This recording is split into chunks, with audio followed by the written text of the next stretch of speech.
Hello everyone, the MLG Skylander Man 360 here today, and today we are reacting to Blade versus Buffy.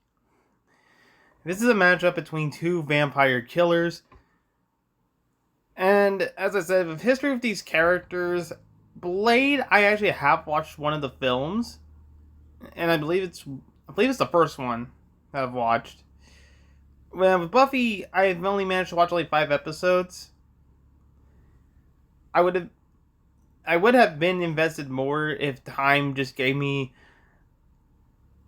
more effort, in which it didn't, because I had a lot going on to take care of instead of watching the show. So it's kind of hurts me that I didn't get to watch more Buffy, because it really should have been something I should have kept on. With also Blade, I've also known him in Fortnite, which, yeah, I'm hoping they don't use here. I'm sorry, I don't want Fortnite Blade just showing up.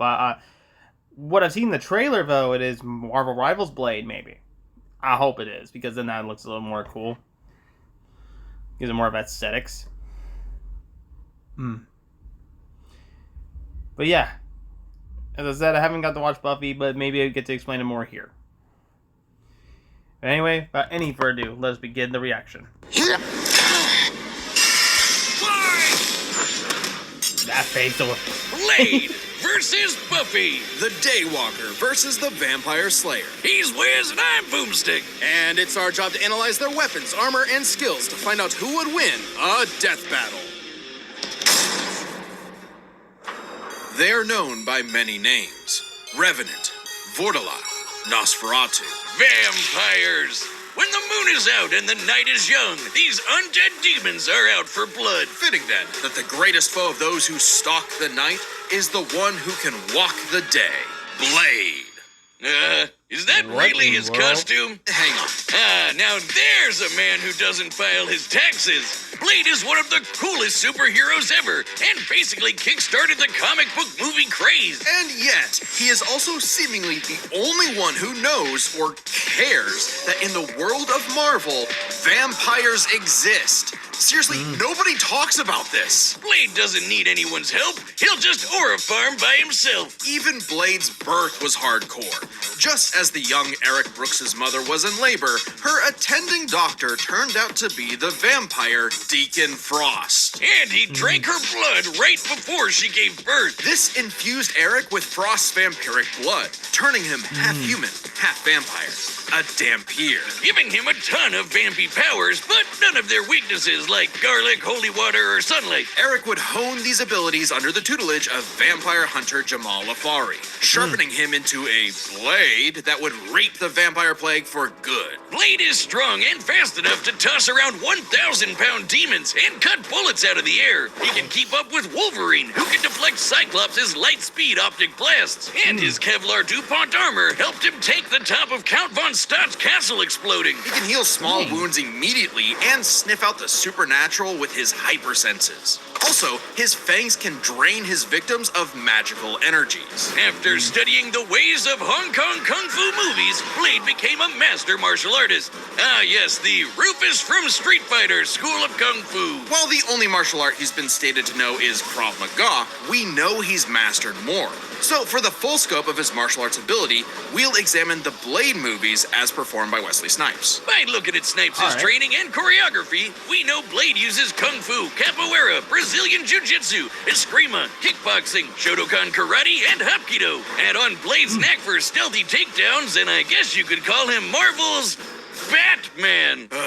Blade's training progressed smoothly until Afari was attacked and had his blood drained by Dracula.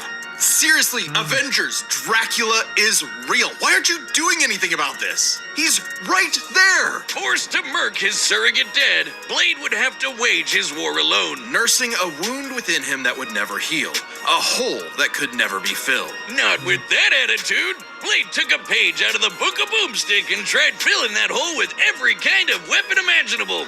He's got so many, they're his apartment decorations. Handguns, assault rifles, and explosives make up the brunt of his firepower. And he enjoys getting up close and personal with his dual acid-etched titanium katanas. Speaking of glorious Nippon steel, he's got a sword made out of adamantium. Specifically, secondary adamantium, a variant of the metal that is mass-producible. It might not be quite as strong as Cap's shield, but it can cut right through heavy hitters like Ultron and the Hulk. Naturally, Blade has even more swords. His Atlantean ones can slice through magical enchantments. The Word Sword can harm intangible demons, and the Justiciar can slay fallen angels. Yeah, he's got some weird stuff he can pull out of his ass, like a Hellfire shotgun that burns your soul, or hypodermic needles filled with vampire blood. Seems kinda dumb to turn people into vampires, but it does make them more vulnerable to Blade's arsenal. All that pales in comparison to the arch weapon of hell in Blade's possession, the breathing gun. It is a living firearm that hisses in the presence of demonic forces. Its sentient bullets chase its victims down. The wounds they cause cannot be healed. And if they get lodged in your body, they'll slowly devour you from the inside out. They can even hurt Hell Lords and even greater threats like the Cosmic Ghost Rider. Blade took everything he had and fought his one-man war for almost 100 years. He's battled hordes of vampires while skydiving, infiltrated the Pentagon, and even took on Spider-Men like Miles Morales, who could absorb the energy of a bomb that could destroy Harlem. Blade's even bested the spirit of vengeance, Zarathos. And while he occasionally allied with teams like the Avengers, he prefers to work alone. I probably would too if they only cared about me when I was helping them and not ridding the world of, vampires. That, and Blade is scared of what he might do if he loses control, because he does have one classic vampire weakness, a thirst for blood. Blah. Even more so after he had a daughter, Brielle, whom he avoided for fear of endangering her. If his bloodlust does overwhelm him, he will enter a berserker rage, skyrocketing his strength at the cost of his sanity. Though it does make him even better at killing vamps. He's made a cottage industry out of whooping Dracula's ass. Dracula is unsurprisingly powerful, capable of summoning a thunderstorm that covered all of Boston with a wave of his hand. Drac apparently didn't hold a grudge though, since he eventually made Blade the sheriff of vampires, a vampire nation in the ruins of Chernobyl. Amazingly, Dracula has even given Blade some of his own blood, which allows him to shapeshift into multiple forms, like a wolf, a horde of bats, or a cloud of mist. So he can force his way inside your body and blow you up from the inside out, Ant-Man style. What is with you with the Ant-Man? Blade's hatred of vampires is only matched by his hatred of himself. However, when Brielle showed signs of vampiric powers, Blade finally found a reason to reconnect with his daughter, training her the same way Afari trained him a century prior. Even after Blade was possessed by the first vampire ever and tried to take over the planet, Brielle put her dad's teachings to the test, saving both him and the world. And proving that Blade's lonely war need not be so lonely anymore. With his daughter at his side, and also this plant creature pet called Boy Thing, let Marvel's vampires beware. For should they indulge their unnatural urges, they will be sure to meet their end at the tip of his blade.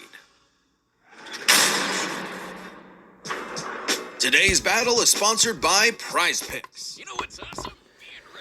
Being right. So he really's got a lot of power and abilities. Came in with Wolverine, so yeah, that's a big one. But lose control for bloodlust. Yeah, I could see that being a problem for him because that becomes a factor. So he can lose literal control. Gotcha. Not a good day if you lose control. But thing is though, since he's taught by every martial arts, that actually would help him more in this situation though, probably. I say probably, but not entirely.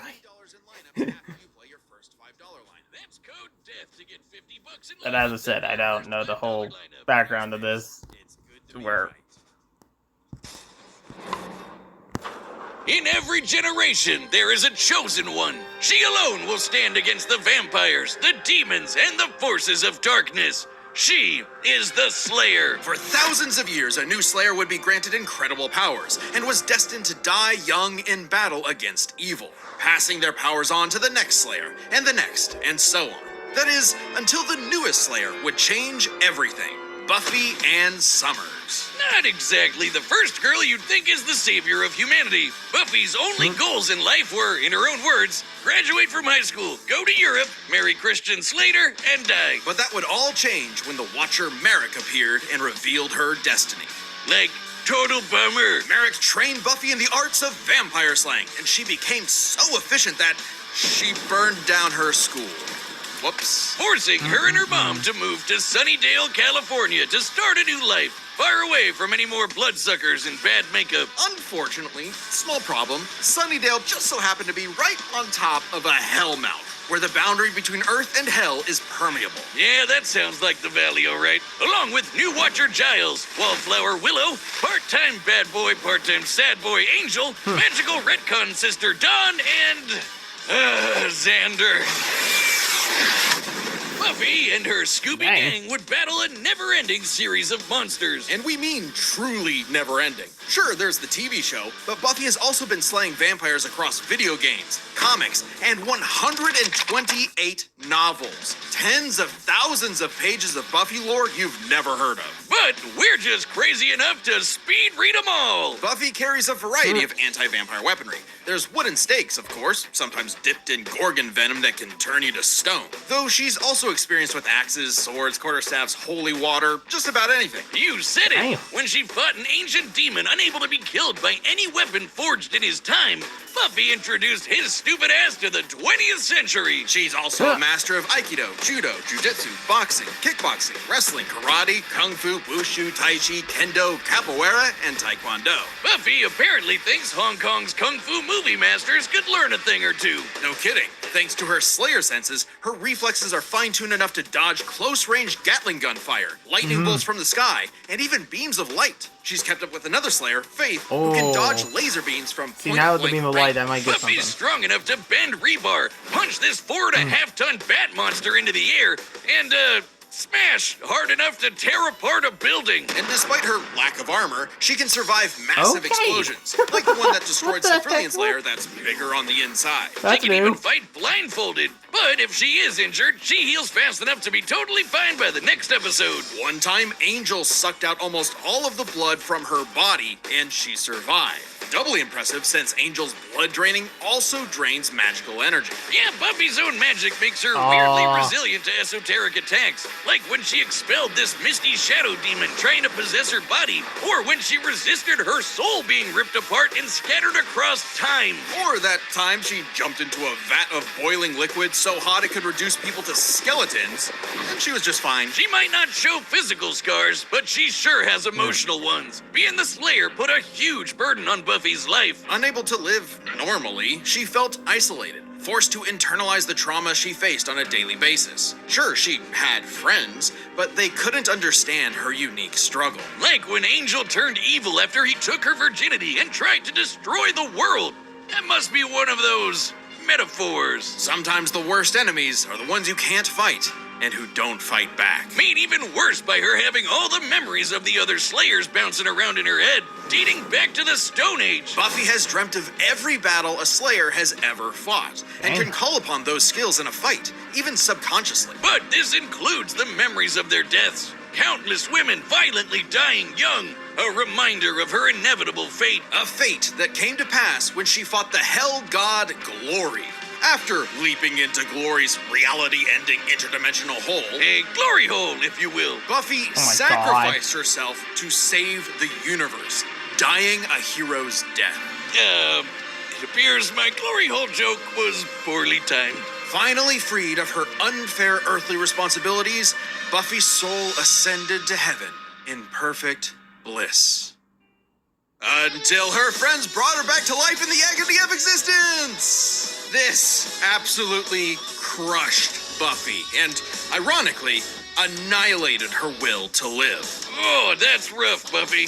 But with the show renewed for more seasons, she had to nut up and continue her endless crusade Dang. against all things Spirit Halloween. Buffy's battled for 48 hours straight, defeated vampires immune to traditional vampiric weaknesses, and destroyed the Sword of Sano, which caused the Great Hanshin earthquake. And of course, Dang. both Buffy and her friends have defeated countless immensely powerful demons. Like the Queller Demon, which arrived as a meteor and caused the Tunguska explosion, which destroyed over 2,000 square kilometers of forest. Or the Sorrow Demon, which caused a storm that blanketed Los Angeles. She's also a match for Angel, who survived a blast that could rupture a continental shelf, and took hits from Whistler, whose magic contained a bomb that could vaporize London. She even faced off against the First Evil, literally the embodiment of all evil that predates reality itself. Forced into battles against stronger and stronger baddies, Buffy clearly needed something to even the odds. The, Slayer safe. It's actually a Bardiche. Yeah, whatever. I'm just gonna say it.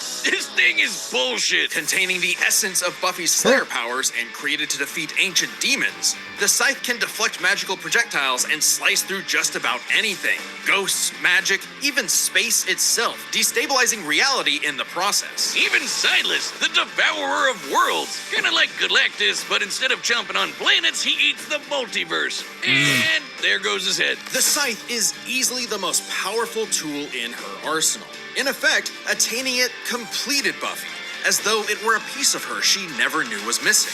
With the scythe, Buffy was finally whole. Being the Slayer was no longer a burden, but a purpose. And by sharing her Slayer powers with thousands of girls around the world, they all teamed up and kicked the first evil's ass. Suddenly, the always isolated Buffy had thousands of shoulders to lean on, a sisterhood of Slayers. And thousands more reasons for any wannabe demon conqueror to stay away from Earth. Because unless you want to get your blood all over her stylish yet affordable boots, you'll steer clear of Buffy, the Vampire Slayer. Alright. Hey, as you know, it's Skeletober. You mean October? So for her. Skeletober Oh. celebration. And the fact that now they just brought up that even sucking out of her blood won't matter. Oh, this is gonna be so hard. Skeletober. Ah. Look at that head. Oh, I'm putting those stickers on everything. Plus the fact that they mentioned Blade can get out of hand if his bloodlust. Yeah, I'll take Oh. You can find all that and more, including Crap. mats that are selling pretty quick. I almost want to side with Blade on this, but now after hearing all that, I don't know now. She might have this. The way y'all are mentioning it, she might have this. All right, the combatants are set, and we've run the data through all possibilities. It's time for a live-action death battle!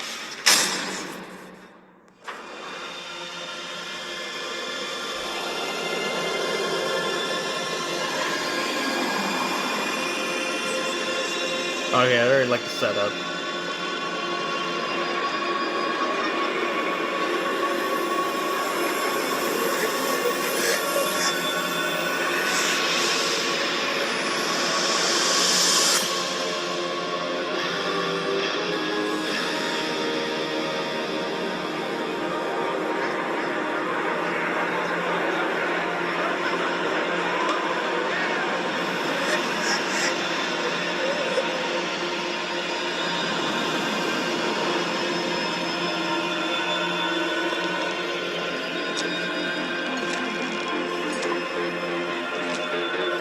We were kings, long before they had a name for kings.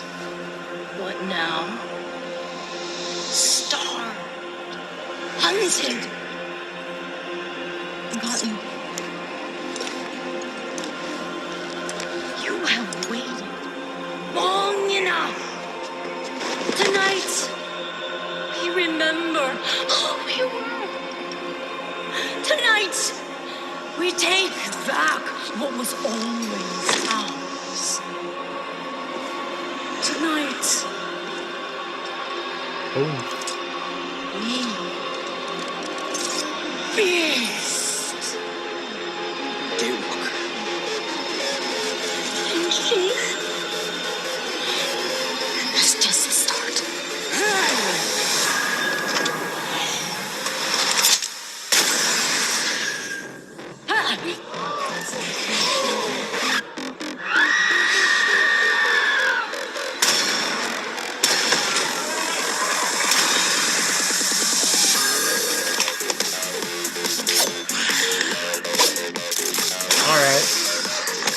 like this already. It just starts off with a vampire fight. That's amazing.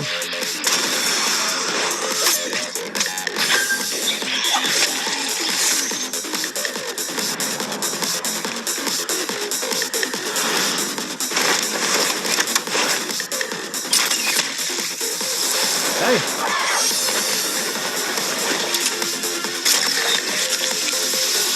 Dang, 2 for 1!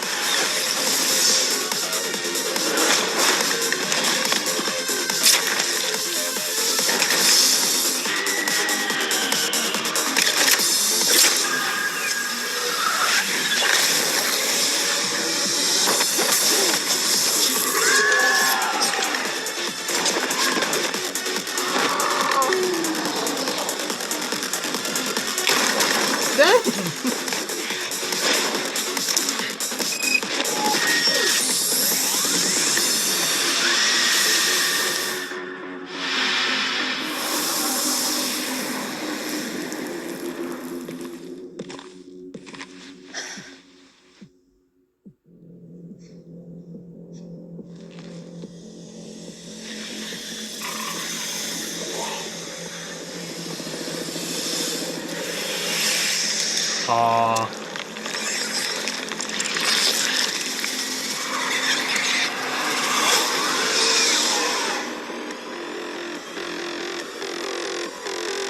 Wait!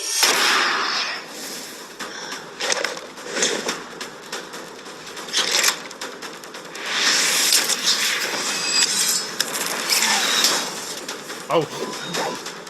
She was just a kid. Not anymore.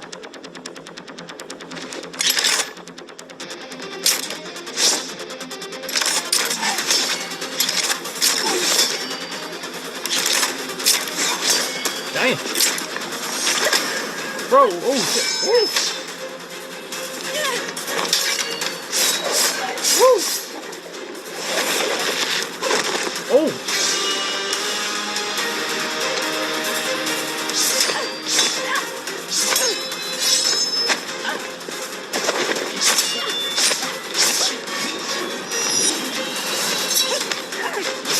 Ooh. Dang. Woo. Shit. Woo. Okay.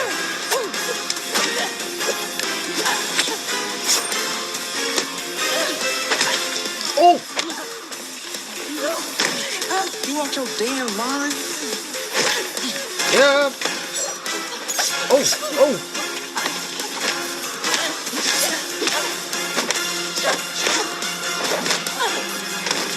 Shit.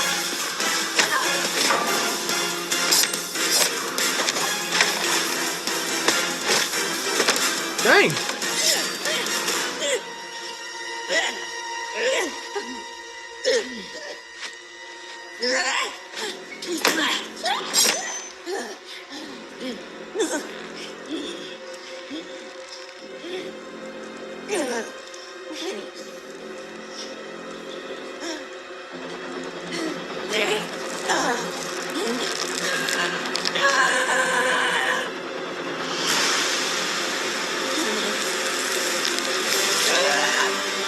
Oh shit. Damn. Amateur hour. There's always some motherfucker trying to ice skate uphill. Damn.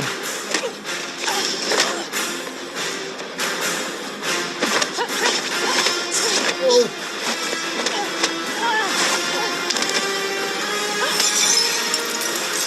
Oh.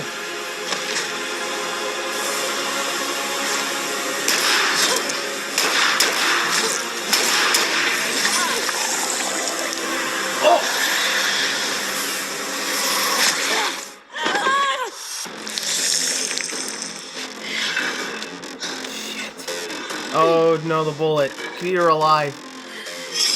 Ah, crap.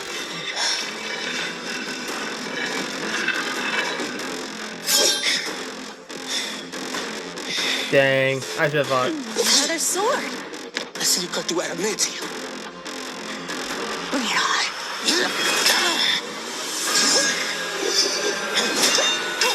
Blood's gonna be a problem.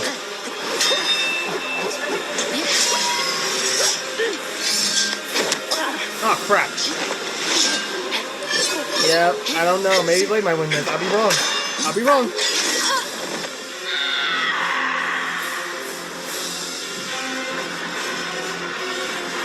Bro. Too fast for her.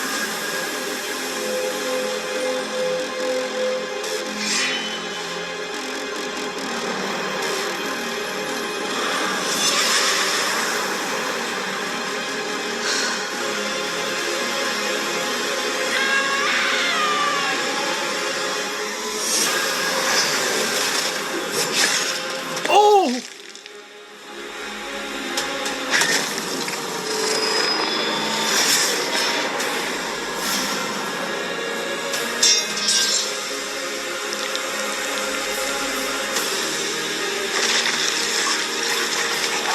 Dang!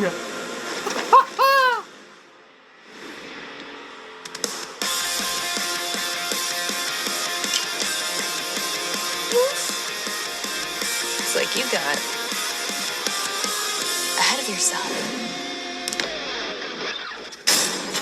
KO! To be Blade tenured no longer. I'm surprised. I figured with Blade's many years of comic book history, he'd have the edge. Believe it or not, Buffy is actually in more comics than Blade. Really? Man, Blade can't catch a break. Let's break this down into 4 categories. First up, stats. Buffy's lifted much heavier things and survived more significant explosions. Like, sure, Blade's strong and all, but he isn't literally fucking buildings apart like Buffy. Scaling to the Oh my monsters they God. fought, compare Okay. Dracula creating a storm that covered Boston to the Sorrow Demon creating a storm that covered Los Angeles, a city over 5 times larger. You might be able to compare Blade to Spider-Man like Miles, who absorbed a bomb that could blow up Harlem, but that's significantly weaker than Whistler containing a blast that could wipe out London. They could both dodge light beams, but that doesn't keep Buffy from taking the overall edge in stats. Blade's used to being the odd man out, though, so his versatility is just as important. With Blade's numerous powers and massive arsenal, he certainly could have overwhelmed the more straightforward Buffy. Machine guns and magic swords are generally gonna beat out crossbows and morning stars. Not to mention, he actually wears armor. Also, Blade's faster healing factor and immunity to traditional vampire weaknesses kept Buffy on the back foot for a time. Blade wins versatility. But when it comes to skill, Buffy's got plenty of experience fighting armed opponents barehanded. Both of them were masters of a similar number of martial arts. And Blade has been kicking vampire ass for a century, way longer than Buffy's even been alive. While Blade may have more personal experience, Buffy's ability to draw on Slayer battles dating back to the Stone Age, at least 40 times older than Blade, gives her the superior skill. Even then, they both had weapons and abilities so powerful they could end the fight instantly, regardless of all else. They're trump cards. Fortunately for Buffy, she actually countered almost all of what Blade could throw at her. Withstanding Blade draining her energy with his bite? Check. Resisting the Hellfire shotgun destroying her soul? Check. Preventing Blade turning to mist and exploding her from the inside out? Check. Meanwhile, Blade had no way to survive, say, Buffy's Gorgon venom turning him to stone. And even with the deadly, it just plain gross breathing gun, Blade did not have anything as potent as the Slayer sight. It could easily deflect the breathing gun's bullets back at him, or use its space-cutting ability to slice through his unbreakable adamantium sword. Don't believe us? Even Wolverine's adamantium skeleton was cut in half when a portal closed on top of him. That's the same kind of thing. And Wolverine's beta adamantium skeleton is a much tougher version of the same metal. Oh, and since the Scythe could kill Silas, a multiverse-devouring god, I think you could take down Blade with a big enough swing. Giving Buffy the final advantage over the Daywalker. Really thought Blade had a chance, but Buffy sure put a damn fear on things. The winner is Buffy the Vampire Slayer. Next time on Death Battle.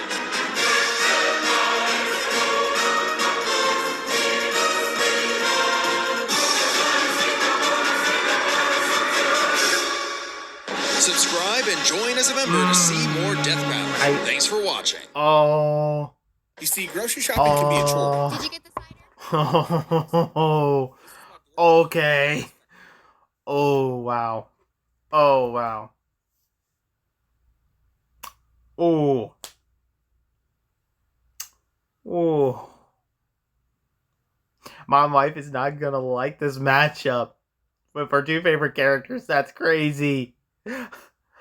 And I heard this before. Final Fantasy VII characters have only been on the show. That's a different Final Fantasy. Oh shit. Oh, this is gonna be a good one. I don't know who I can vote for, but I'm gonna be safe. Maybe say Dante. But then again, I have to go replay both of their games just to figure it out. Hey, but hey, that's just me. That's just me. But anyway, guys, if you enjoyed that reaction, please like, comment, and subscribe. And I will see y'all in the next one. Later.